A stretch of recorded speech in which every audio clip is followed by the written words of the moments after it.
Hello डीएलगे family ना widgets. इस video में हम क्या डिस्कस करेंगे वो ये कि जर्मन वर्ब फॉर्म सही लगाना कितना ज़रूरी होता है। ये टॉपिक का आइडिया मुझे किस तरह से आया रिसेंटली, जैसे कि आपको पता है कि हम पेड ऑनलाइन कोर्सेज ऑफ़र कर रहे हैं। तो स्टूडेंट्स को जब मैं डिफरेंट सेशंस में कहती हूँ कि ये सेंटेंस बनाएं ये बनाएं, तो उन्होंने जो सेंटेंसेस बनाए थे उससे मुझे इस वीडियो का आइडिया आया कि वो जो मिस्टेक्स कर रहे थे उनकी मिस्टेक्स से हम सीखें कि हम वही मिस्टेक्स ना करें जब हम जर्मन सेंटेंसेस बनाते हैं। लोस गेट्स। वीडियो को फॉर्मली स्टार्ट करने से पहले मैं आप में से हर किसी का शुक्रिया करना चाहती हूँ क्योंकि रिसेंटली आपके इस चैनल ने 20K सब्सक्राइबर्स हासिल कर लिए हैं। मुझे पता है कि पिछले काफ़ी अरसे से मैं रेगुलरली वीडियोस अपलोड नहीं कर रही, कुछ ऑफिशियल और डिफरेंट कामों में बिजी थी, लेकिन फरवरी में मेरी पूरी कोशिश होगी कि फरवरी से ऑनवर्ड्स रेगुलरली वीडियोस अपलोड करा करूँ।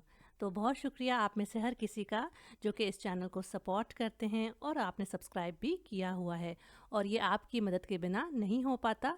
तो अगर ये वीडियोस आपकी हेल्प करती हैं, अपने फ्रेंड्स के साथ इनको ज़रूर शेयर किया करें।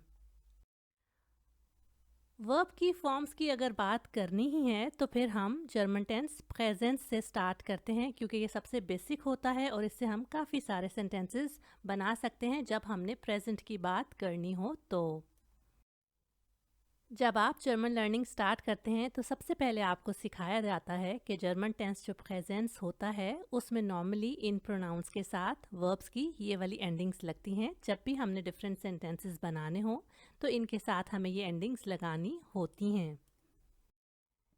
जैसे कि एक इरेगुलर वर्ब एसन की फॉर्म्स देख लेते हैं जिसका मतलब होता है खाना।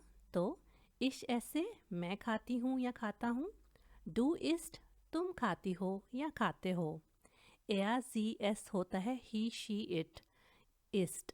इसके साथ दोनों के साथ सेम सेम फॉर्म लगी क्योंकि रूट में डबल एस था। विया एसन या तुम सब एस्ट खाते हो। जी है दे और ये जी है यू फॉर्मल आप खाते हैं।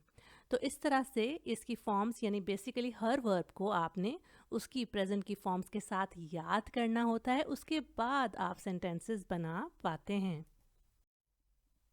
तो जैसे कि एग्जाम्पल है कि मैं खाती हूँ एक सेब, तो उसको जर्मन में कहेंगे हम इश ऐसे आइनन एप्फल। एप्फल है जी डेयर एप्फल और ये आकुजाटिव में चला गया तो आर्टिकल ये लग गया। तो इसका मतलब है इंग्लिश में आई ईट एन एप्पल, मैं खाती हूँ एक सेब, या फिर मैं खा रही हूँ एक सेब। आप नोट करें कि दो जो इंग्लिश के टेंसेस हैं प्रेजेंट इंडेफिनिट और प्रेजेंट कंटिन्यूस, उन दोनों के लिए जर्मन में हमारे पास एक ही टेंस है। तो हम कहेंगे आई ईट एन एप्पल और I am eating an apple, दोनों के लिए एक ही जर्मन सेंटेंस जो कि है इश ऐसे आइनन एप्पल। अगर आपको आर्टिकल्स नहीं भी याद रहते तो आप आइंस लेवल पर इन आर्टिकल्स को स्किप करके भी सेंटेंसेस बना सकते हैं। इश ऐसे एप्पल, इश ऐसे मेलोने, इश ऐसे ब्रोट। कुछ भी डिफरेंट खाने की चीज़ों को याद करके आप यहाँ पर लगा के मुख्तलिफ सेंटेंसेस बना सकते हैं। अभी जो हम सेंटेंसेस डिस्कस करके आए हैं मैंने आपको बताया उनको प्रेजेंस में। इसी तरह जब मैं स्टूडेंट्स को कहती हूँ कि सेंटेंस बनाएं जर्मन में कि बारिश हो रही है ना, इट इज़ रेनिंग, कैसे बनाएंगे, तो स्टूडेंट के माइंड में चलता है कि अच्छा रेगनन है वर्ब, रेगनन का मतलब है बारिश होना, तो इसका किस तरह से सेंटेंस बन सकता है ये देखते हैं एक स्टूडेंट के जहन और नज़र से। तो वो बिल्कुल इसको इसी तरह ट्रांसलेट करते हैं जैसे कि एस इस्ट रेगनेट, एस इस्ट रेगनेट। लेकिन ये सेंटेंस ठीक नहीं है। इसका ठीक वर्जन क्या होगा ये देख लेते हैं, और वो है जाइन के बिना एस रेगनेट, क्योंकि पहले हम बात करके आए हैं कि दोनों जो इंग्लिश के टेंसेस हैं उनके लिए जर्मन का एक ही टेंस है। तो इससे हमें पता चला कि अगर हमारा माइंड हमें डायरेक्ट ट्रांसलेट करने को कहता भी है तो भी हमें नहीं करना चाहिए, बल्कि जो हमने रूल सीखा है कि किसी भी वर्ब को हमको कॉन्जुगेट करना है नॉमिनेटिव के अकॉर्डिंग, उसी रूल को अप्लाई करके हमने सेंटेंसेस करेक्ट बनाने होते हैं। इसी तरह एक और एग्जाम्पल है द स्वेटर कॉस्ट 30 यूरोज़, कि स्वेटर की कीमत है 30 यूरो। इसको आप सोचें कि आप किस तरह से बनाएंगे। सोचें तो देखते हैं कि किस तरह से स्टूडेंट ने बनाया था इसका ट्रांसलेशन। यहाँ पे हमारे लिए वर्ब है कॉस्टन, जिसका मतलब होता है टू कॉस्ट, कीमत होना। तो der Pullover kostet ist 30 Euro, कि कीमत है स्वेटर की 30 यूरो। आई थिंक स्टूडेंट के माइंड में ये चल रहा है कि ये एक नाउन है, वर्ब नहीं है, इसलिए उसने इस्ट भी लगा दिया। लेकिन हमें ये सेंटेंस करेक्ट करना है और इस्ट नहीं लगाना, तो हो जाएगा der Pullover kostet 30 Euro। तो यहाँ पर हमने नोट किया कि फिर से कॉस्टन को ही हमने चेंज करा सब्जेक्ट के मुताबिक और उसके बाद उसको चेंज करके सेंटेंस बना दिया। तो इन दोनों सेंटेंसेस में गड़बड़ क्या था? वो ये कि जाइन की जो फॉर्म है इस्ट, उनको यूज़ किया गया था और ये किसी एक स्टूडेंट नहीं बल्कि डिफरेंट स्टूडेंट्स इस तरह की मिलती जुलती गलतियाँ करते हैं। तो अब हमें यहाँ क्या सीखने को मिला? वो ये कि हमें जाइन नहीं चाहिए जब तक कि वो रिक्वायर्ड ना हो। जैसे कि मैं गरीब हूँ, मैं अमीर हूँ, मैं बीमार हूँ, मैं सही हूँ, या इस तरह की जो भी चीज़ें हैं, उनके लिए तो आप इश बिन और या इस्ट करके सेंटेंसेस बना सकते हो। लेकिन अगर डिफरेंट वर्ड्स को यूज़ करके सेंटेंसेस बनाओगे तो जाइन आपको एक्स्ट्रा यूज़ नहीं करना। और अगर आप भी इस तरह की गड़बड़ियाँ करते हैं तो उनको ना किया करें, क्योंकि इसी तरह की गड़बड़ करने से फिर हम गलत सेंटेंसेस बनाते हैं, तो फिर सही से जर्मन लर्निंग के प्रोसेस में रुकावट आती है और आप खुद में कॉन्फिडेंस भी फील नहीं करते, क्योंकि जब हमें पता होता है कि हम गड़बड़ कर रहे हैं तो फिर हमारी स्पोकन की फ्लुएंसी भी नहीं आ पाती। तो अगर शुरू से ही आप इस तरह के स्टेप्स लेंगे कि सही सही याद करें और सही सही रूल्स को अप्लाई करके सेंटेंसेस बनाएं, तो आप खुद ही स्टेप बाय स्टेप अच्छी जर्मन बोलना शुरू हो जाएंगे और वो करेक्ट भी होगी। इसी तरह एक और एग्जाम्पल देख लेते हैं कि कुछ और सेंटेंसेस में क्या गड़बड़ हो सकती है। जैसे कि einladen वर्ब है इनवाइट करना और उसकी ये सभी फॉर्म्स हैं जो कि हमको याद करनी होती हैं। अब एग्जाम्पल देख लेते हैं। जैसे मैंने स्टूडेंट को कहा कि सेंटेंस कैसे बनाओगे कि मैं तुझे इनवाइट करता हूँ खाने पर, तो स्टूडेंट ने बनाया कि ich lade dich zum Essen ein। यहाँ पे हमने कॉम्बिनेशन सीखा हुआ है ऑलरेडी, zum Essen einladen, खाने पर इनवाइट करना।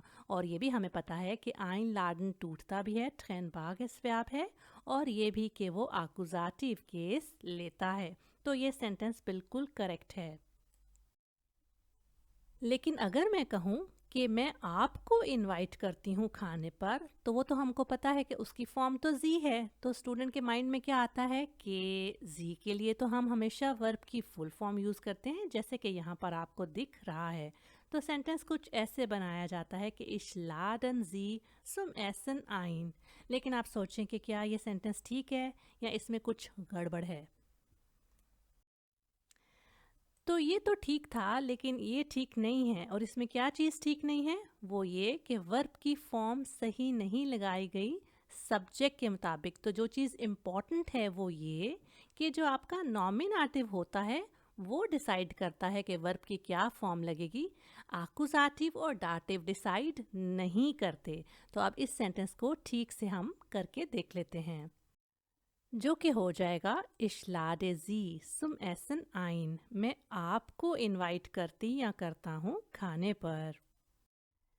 जाते जाते एक लास्ट पॉइंट वो ये है कि वर्ब की पोजीशन सेंटेंस में क्या होनी चाहिए। सिंपल सेंटेंसेस में तो हमें पता है कि वर्ब सेकंड पोजीशन पर आता है, लेकिन मोडाल व्यापन के साथ रूल ज़रा सा चेंज हो जाता है। तो अगर एक सेंटेंस है कि मैं अच्छा गाना गा सकती हूँ, इसको हम किस तरह से करेंगे ये देख लेते हैं। हमें इस सेंटेंस को बनाने के लिए वर्ब्स का पता होना चाहिए कि वर्ब्स कितने यूज़ हुए हैं और उनको जर्मन में क्या क्या कहते हैं। तो कान जो है वो एबिलिटी शो करता है, तो können की फॉर्म लगाएंगे। उसके बाद एक दूसरा वर्ब है singen, जो कि होता है गाना गाना। तो जिस पैटर्न पर हम पहले सेंटेंसेस बना रहे थे, हमारे माइंड में यही आता है कि इसको डायरेक्ट ट्रांसलेट करके बना देते हैं और कह देते हैं ich kann singe gut। लेकिन ये सही नहीं है। क्यों? क्योंकि क्योंकि जब हम सेंटेंस में मोडाल व्यापन एंटर करते हैं तो वो कॉन्जुगेट होते हैं नॉमिनेटिव के अकॉर्डिंग, और जो मेन वर्ब है वो एंड पर अपनी बेसिक फॉर्म पे चला जाता है। तो ये हो जाएगा इश्कान गूट जिंगन। तो इससे हमें पता चला कि इंग्लिश की बिल्कुल कॉपी करके हम जर्मन सेंटेंसेस को नहीं बना सकते। इसी तरह एक और एग्जाम्पल है जिसको अभी आप सोचें कि इसको किस तरह से जर्मन में चेंज करेंगे। I would like to learn German. मैं चाहती या चाहता हूँ जर्मन सीखना। तो möchten हमें चाहिए और lernen वर्ब आएगा, दोनों चाहिए। तो अगर हम ये भी करें कि ich möchte lernen Deutsch, तब भी ये गलत होगा, क्योंकि बेशक आप यहाँ पर लगा रहे हैं lernen की फॉर्म, लेकिन हमने देखा कि वो एंड पर होनी चाहिए। बाकी जो सेंटेंस के पार्ट्स हैं वो मोडाल वर्ब और मेन वर्ब के दरमियान में हो सकते हैं, बल्कि उनको उधर ही होना चाहिए।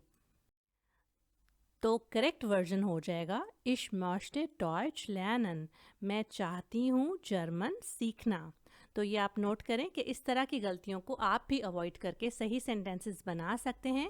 इस टॉपिक पर मैंने एक डिटेल्ड वीडियो बनाया है, जो कि अगर चाहें तो मैं लिंक कर दूंगी, उसको आप चेक कर सकते हैं। उसमें मैंने डिफरेंट टाइप ऑफ सेंटेंसेस में वर्ब की पोजीशन कहाँ कहाँ आएगी वो डिस्कस किया गया है। इस वीडियो को देखने का बहुत शुक्रिया। अगर इसने आपकी हेल्प की है तो अपने लैंग्वेज लर्निंग फ्रेंड्स के साथ इसको ज़रूर शेयर करें। अब तक नहीं किया तो इस चैनल को सब्सक्राइब कर दें। मैं मिलती हूँ आपको नेक्स्ट वीडियो में। चीज़।